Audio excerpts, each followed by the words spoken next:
ನಮಸ್ತೆ ವೀಕ್ಷಕರೇ, ಹೇಗಿದ್ದೀರಾ?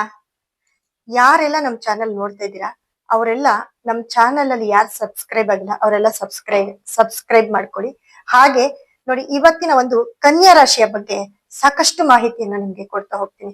ಜುಲೈ ತಿಂಗಳ ಕನ್ಯಾ ರಾಶಿಯ ಒಂದು ಭವಿಷ್ಯವನ್ನ ಹೇಳ್ತಾ ಹೋಗ್ತೀನಿ.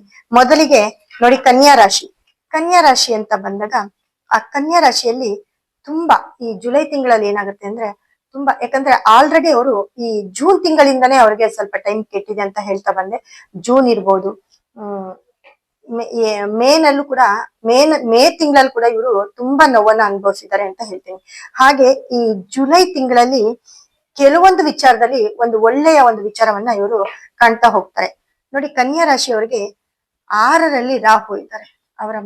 ಅವರ ಒಂದು ಕುಂಡಲಿಯ 6ನೇ ಮನೆ ಅಂದ್ರೆ ಮಕರ ರಾಶಿಯಲ್ಲಿ, ಕುಂಭ ರಾಶಿಯಲ್ಲಿ ರಾಹು ಇರೋದ್ರಿಂದ ಅವರ ಒಂದು ಮನೆಯಲ್ಲಿ ಅವರ ಒಂದು ಆರೋಗ್ಯ ಸಮಸ್ಯೆ ತುಂಬಾ ಕಾಡ್ತಾ ಹೋಗುತ್ತೆ ಅಂತ ಹೇಳ್ತೀನಿ.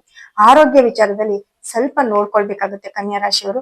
ಹಾಗೆ 7ನೇ ಮನೆಯಲ್ಲಿ ಶನಿ ಇರೋದ್ರಿಂದ 7ನೇ ಮನೆಯ ನೇರ ದೃಷ್ಟಿ, ಶನಿ ದೃಷ್ಟಿ ಈ ಕನ್ಯಾ ರಾಶಿ ಮೇಲೆ ಬೀಳೋದ್ರಿಂದ ಸ್ವಲ್ಪ ಈ ಗಂಡ ಹೆಂಡತಿಯ ಸಮಸ್ಯೆ ಇರ್ಬೋದು, ಅಥವಾ ಯಾರೆಲ್ಲ ವಿವಾಹ ಆಗ್ದಿರ ಯಾರೆಲ್ಲ ಇರ್ತೀರಾ, ಇವಾಗೆಲ್ಲ ಲಿವಿಂಗ್ ಅಂತ ಇರ್ತಾರೆ, ಲಿವಿಂಗ್ ರಿಲೇಶನ್ಶಿಪ್ ಇರ್ಬೋದು, ಅಥವಾ ಮದುವೆ ಆಗಿ ಇನ್ನೊಂದು ಒಂದು ಸಂಬಂಧದಲ್ಲಿ ಇರ್ತಾರೆ. ಈ ತರ ಒಂದು ಸಂಬಂಧದಲ್ಲಿ ಬಿರುಕು ಉಂಟಾಗ್ತಾ ಹೋಗುತ್ತೆ. ಹಾಗೆ ಅದಕ್ಕೂ ಮೀರಿ ಈ ಪ್ರೇಮಿಗಳು ಯಾರು ಇರ್ತೀರಾ, ಲವರ್ಸ್ ಆಗಿರ್ಬೋದು, ಪ್ರೇಮಿಗಳಾಗಿರ್ಬೋದು, ತುಂಬಾ ವರ್ಷದಿಂದ ನೀವು ನಾವೇ ಮದ್ವೆ ಆಗ್ಬೇಕು ಅಂತ ಒಂದು ಜೀವನದ ಒಂದು ಕನಸು ಕಟ್ತಾ ಇದ್ದೀರಾ. ಆ ಕನಸನ್ನ ನನಸು ಮಾಡೋ ಟೈಮ್ ಬರ್ತಿದೆ ಅನ್ಕೊಳ್ತಿದ್ದೀರಾ. ಆದ್ರೆ ಈ ಒಂದು ಟೈಮ್ ಜುಲೈ ತಿಂಗಳಲ್ಲಿ ಸ್ವಲ್ಪ ನಿಮ್ಮಲ್ಲೂ ಕೂಡ ಬಿರುಕು ಉಂಟಾಗ್ಬೋದು, ಅಥವಾ ನಿಮ್ಮ ಒಂದು ಕುಟುಂಬದಿಂದ ಬೇಡ ಅನ್ನತಕ್ಕಂತ ಒಂದು ನೆಗೆಟಿವ್ ಥಾಟ್ಸ್ ಬರ್ಬೋದು ಅಂತ ಹೇಳ್ತೀನಿ. ಯಾರೆಲ್ಲ ಪ್ರೀತಿಸ್ತಾ ಇರ್ತೀರಾ, ಯಾರು ಲವರ್ಸ್ ಇರ್ತೀರಾ, ಯಾರು ಗಂಡ ಹೆಂಡತಿ ಇರ್ತೀರಾ, ಇವ್ರಿಗೆಲ್ಲ ಸ್ವಲ್ಪ ತೊಂದರೆ ಅಂತ ಹೇಳ್ತೀನಿ. ಹಾಗೆ 8ನೇ ಮನೆಯಲ್ಲಿ ಶುಕ್ರ ಇರೋದ್ರಿಂದ ಕೆಲವೊಂದು ಘಟನೆಗಳು ಅಂದ್ರೆ ಈ ಹೆಂಗಸರಿಂದ ಸ್ವಲ್ಪ ತೊಂದರೆಯನ್ನ ಅನುಭವಿಸ್ತೀರಾ ಕನ್ಯಾ ರಾಶಿಯವರು.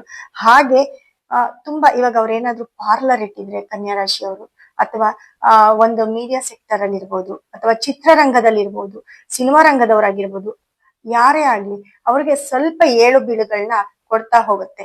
ಇನ್ನ 10ರಲ್ಲಿ ಸೂರ್ಯ ಬುಧ ಗುರು, ಇವರು ಒಂದು ಪ್ಲಸ್ ಪಾಯಿಂಟ್ ಹೇಳ್ದೆ ನಿಮ್ಗೆ, ಒಂದು ಶುಭ ಫಲ ಒಂದು ಅಶುಭ ಫಲ ಇದ್ದೇ ಇರುತ್ತೆ ಅಂತ.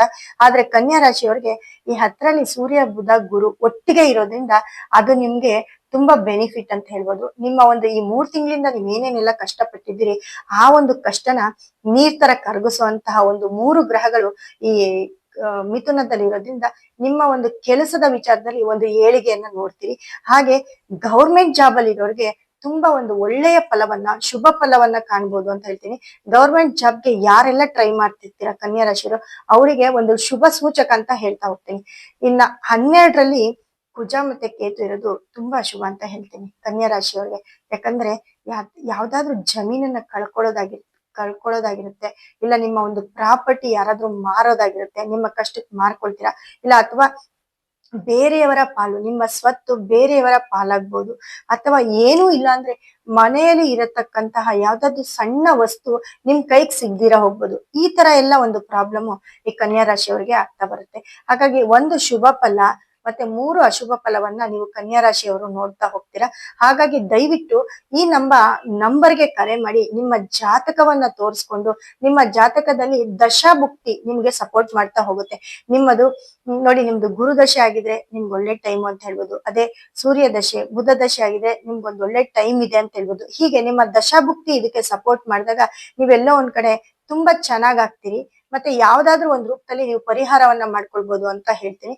ಹಾಗಾಗಿ ತುಂಬಾ ನೀವು ಹೆಸರ ಕಾಳನ್ನ ತುಂಬಾ ಅತಿಯಾಗಿ ಯೂಸ್ ಮಾಡಿದಾಗ ನೀವು ತುಂಬಾ ಒಳ್ಳೇದಾಗುತ್ತೆ ಅಂತ ಹೇಳ್ತೀನಿ. ಹಾಗಾಗಿ ಹಸಿರು ಗಿಡವನ್ನ ಆಲ್ಮೋಸ್ಟ್ ನೀವು ಪಾರ್ಕ್ ಅಲ್ಲಿ ಈ ತರ ವಾಕ್ ಮಾಡೋದ್ರಿಂದ ನಿಮ್ಮ ಈ ಸಮಸ್ಯೆಗಳು, ಹಸಿರು ಎಲ್ಲಿರುತ್ತೆ ಅಲ್ಲೆಲ್ಲ ನೀವು ಟೈಮ್ ಸ್ಪೆಂಡ್ ಮಾಡೋದ್ರಿಂದ, ಅಥವಾ ನಿಮ್ಮ ಮನೆಯಲ್ಲೇ ಒಂದು ಗಿಡಗಳನ್ನ ಬೆಳೆಸೋದ್ರಿಂದ ಅದರಿಂದ ಕೂಡ ನಿಮ್ಮ ಒಂದು ಈ ಸಮಸ್ಯೆಯಿಂದ ಹೊರಬರ್ತೀರಿ ಅಂತ ಹೇಳ್ತಾ ಮುಂದಿನ ವಿಡಿಯೋದಲ್ಲಿ ಮತ್ತಷ್ಟು ರಾಶಿಗಳ ಬಗ್ಗೆ ತಿಳಿಸ್ತಾ ಹೇಳ್ತೀನಿ.